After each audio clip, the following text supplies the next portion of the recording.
سلام علیکم و رحمت الله و برکاته. بعد از سلام برایتان برادر اهل اسلام از درگاه الهی ایمان کامل، توفیق و انصاف، تنصیحتی و خانوادی را تمنا می نمایم. مقصد نامه به نام مبارک شما عزیزان نوشتنمان از آن است که ما یک گروه زنان محکوم شده درباره یک برادر نهایت گرامی قدر حاجی میرزا معلومات پیدا نموده، ثبت ها و دیسکه های امر معروفی نموده ایشان را گوش کرده خیلی خوشنود شدیم و کمی هم باشد از چی بودن گناه و ثواب خبردار شدیم. اینا زنایی هستند که در ترمه هستند، همونا مکتوب روان کردن. برادری عزیز شاید نامه مرا گرفته حیران شوید، البته ما از روی نافهمی و گمراهی امروز گرفتاری محبس گردیدیم. اکنون از رفتار و کردارهای ناشایسته خود خیلی پشیمانیم. افسوس میخورم. اکنون میخواهم که اگر شما همچون برادر اسلامی قدم مبارک خود را سوی ما زنان عاجز و گمراه رنجه نموده چند پند و اندرز بهرمان عرض می نمودید، اجر و ثوابیت زیاد را خداوند برایتان ارزانی می نمود. از شما خواهش می نمایم که این نامه مرا بی نتیجه نگذارید و از حال زار ما مادران زنده به گور خبردار شوید. امروزها بسیاری زنان مسلمان برای پاره نان ایمان خود را فروخته گمراه گشتند. شما که از علم و اسلام قرآن با خبر هستید، البته باید برای این مسئله خلاصه برارید. آمدن شما را ما زنان مظلوم و منتظر بی نهایت انتظاریم. باقی خداوند توفیق و انصاف را برایتان ارزانی نماید. در امان خدای عز و جل باشید. خدا حافظ، با امید روز دیدار. یعنی انشاءالله ما اینا وقتی خواندیم نیت کردیم که یک روز خدا خواسته باشد جدا میکنیم و نزد این مادر و خواهر رو البته حاضر میشویم، و زیرا که بعضی خبرها هم از همون محبس خانه آمد که نصرانی ها رفته اینها را به طریق دادن پول و دادن آذوقه از دین اسلامی گردانند، در دین نصرانی در آورده ایستادند. این خیلی البته گویم مصیبت است، کوشش کنیم، ولی که اونها بیچاره در داخل محبسند، اونها گویم عذر دارند، احتیاج به پاره نان و احتیاج به پول دارند. به این خاطر بعضی‌هاش ایمانهای خود میفروشند، اگرچند این جنایت است، این گناه است، لیکن امروز بنده های خدا در همین آزادی حتی ایمان خدا فروخته است. در همین آزادی امروز بعضی نصرانی هایی که در شهرهای ما و شما جای گرفتن، فرزندای ما و شما را با آموختن یک علم کامپیوتر از دین اسلام بیرون میکنند، در دین نصرانی میدرارند. پدر مادر او خرسند است که بچه من علم دنیا را میگیرد. این علم دنیا به خدا قسم این سبیل سری پدر مادر میشود. شما اهمیت دین بچه های شما کجا میروند؟ پیش کیها در تعلیم میگیرند؟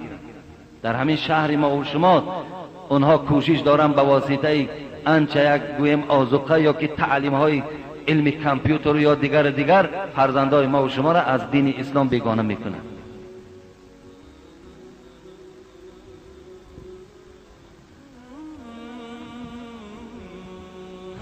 داملا السلام علیکم.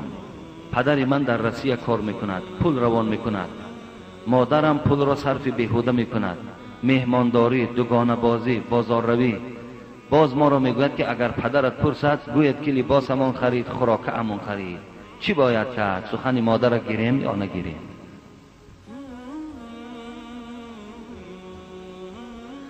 بابای حاجی میرزا، من در همین زندگی میکنم، در همین محله باشد. پدرم از مادرم با 15 سال هست که زندگی نمیکنم. ما مادرمان را میگوییم که بیا زندگی کن، میگوید که نمیکنم. از گردن ما ساقط میشود یا نمیشود. خب این دویم شکایت است از مادرها. اینجا یک شکایت دراز دیگر است، وقتی زیاد میگیرد. مثلا بسیار بیچاره این برادر ما هم صاحب 3-4 فرزند بوده است، معلومات عالی دارم، 30-31 ساله هستم. خب یعنی مقصد از شکایتش از همین است که به نهایت مورد به احترامی در نزد عائله خودم قرار گرفتم. چیکار کنم؟ راه خلاصی از این را برای ما شما نشان دهید. شما اگر همت آگاه باشید، اکثری سوال و جواب ما و شما شکایت از زنها، شکایت از دخترها می شود و راه خلاص از ما می پرسند. ما چندین بار اینها را جوابها گفتیم. سوال یکمی که این دادر عزیز برای ما کرده است که پدر من در روسیه کار میکند لیکن پول او ذخیره نمی شود، بلکه در راه بازار روی و دوگانه بازی و مهمانداری صرف می شود. باز برای ما مادرمان این گونه تعلیم دهد چیکار کنیم؟ البته جوانای عزیز، سخن پدر و مادر وقتی قبول می شود که خلاف قرآن و حدیث نباشد. اگر سخن پدر و مادر خلاف قرآن و حدیث باشد، ما اینجا سخن پدر و مادر قبول نداریم. اگر این گونه مادر بیرحم و بی انصافی که گویم شوهر او که یکی از بزرگترین شخص ها برای زن این شوهر می ایستد، او را بی حرمتی کرده و او را در یک حالت وزنی قرار داده، چهارسومی که وی بخیلی مشقت و دهشت به دست می آرد، این گویم که بی رحمانه وی صرف می کند، این خیلی زنی بی انصاف و بی رحم است. حبیب خدا در حدیث های مبارک می گوید کسی که اگر رحم به مردم ندارد، خدا به او رحم نمی کند. مادامی که تو با یکی از عزیزترین شخص برای تو شوهرت است، وقتی رحم نداری، انصاف نداری، والله که خدا به تو واری زن هیچ وقت رحم نمی کند. از این ده بی انصافی دیگر نیست. وقتی که مبلغی که وی روان میکند برای خاطر فرزند، تربیه فرزند، آبادی خانه، این پول در راه نادرست وقتی که صرف می شود، این خیلی بیرحمی هست. من بسیار خوب می دیدم که این مادرهایی که امروز شوهرهاشون در روسیه هستند، پولی که روان میکنن برای تربیه فرزندهاتون روان کنید، برای آبادی خانه هاتون روان کنید، برای تعلیم فرزندها آموختن علم قرآن را صرف کنید، تا که برای شما یک خزینه در آخرتون شود. یا مادری که گفته است من با این شوهر زندگی نمی کنم، اگرچه 15 سال اینها قهری هستند. 3 روایت حدیث است، در یکی از اونها گفتگی هست پیغمبر خدا که 3 طایفه است که از رحمت خدا دور است، در لعنت خدا گرفتار است. دویم روایت این است که 3 طایفه هست که خداوند نماز اینها، عبادت اینها را یک وجب از بالای سرشان دیگر بالا نمیبرد.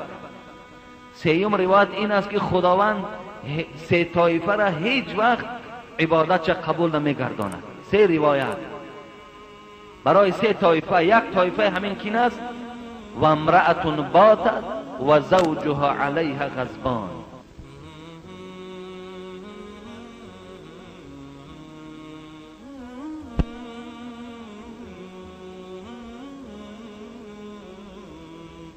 و مردی که در یک خانه زندگی میکنند و با یکدیگر قهری هستند.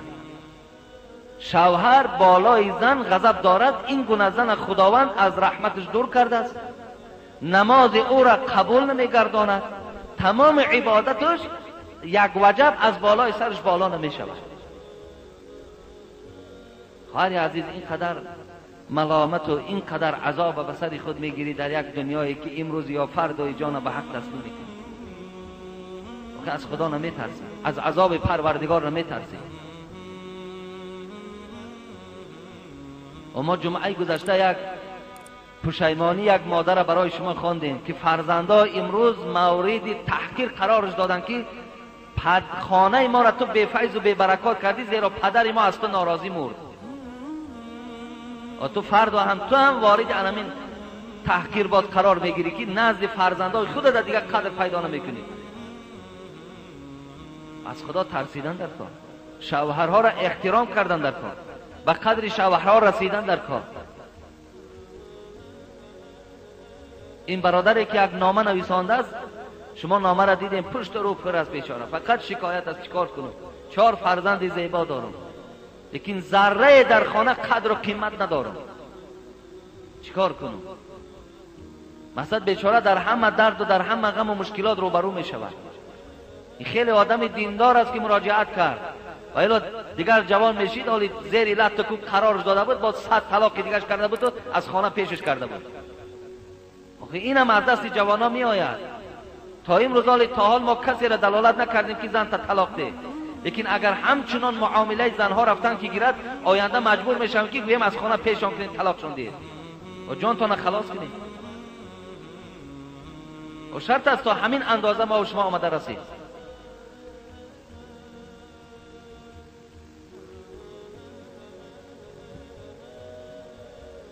رسول اکرم صلی الله علیه و سلم در حدیث مبارک می‌فرماید: لو كنت آمرا احدا ان يسجد لاحد لامرت المرأة ان تسجد لزوجها تعظیما لحقه. اگر سجده کردن آدم درست میشد، هر آینه امر میکردن که زنها شوهرهاشون سجده کنند. و سجده کردن آدم درست نیست، لیکن اگر درست میشد اجازت میدادم که زنها شوهرهاشون سجده کنند. برای چی؟ به خاطر که حق بزرگه که شوهرها بالای زنها دارند. و شما هم خواهرای عزیز حق دارین، شما هم بزرگی دارین، شما هم شرف دارین، لیکن شرف و بزرگی مرد از شما بالاتر است. به قدر شوهرهاتان رسید، از عذاب پروردگار ترسید.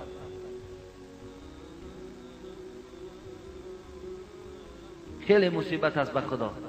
در یک خانه، در خانه مهنت کرده مرد زندگی میکنی، بیچاره تا بیگاه کار میکند، آب و نان تأمین میکند، با او قهری هستی.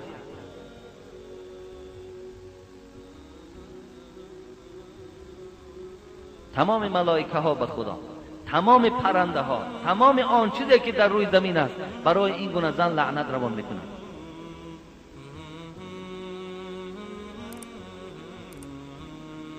السلام علیکم و رحمت الله و برکاته. در وقت نماز شام خفتن، چراغ را خاموش کردن درست است؟ نه، درست نیست. در روشنی نماز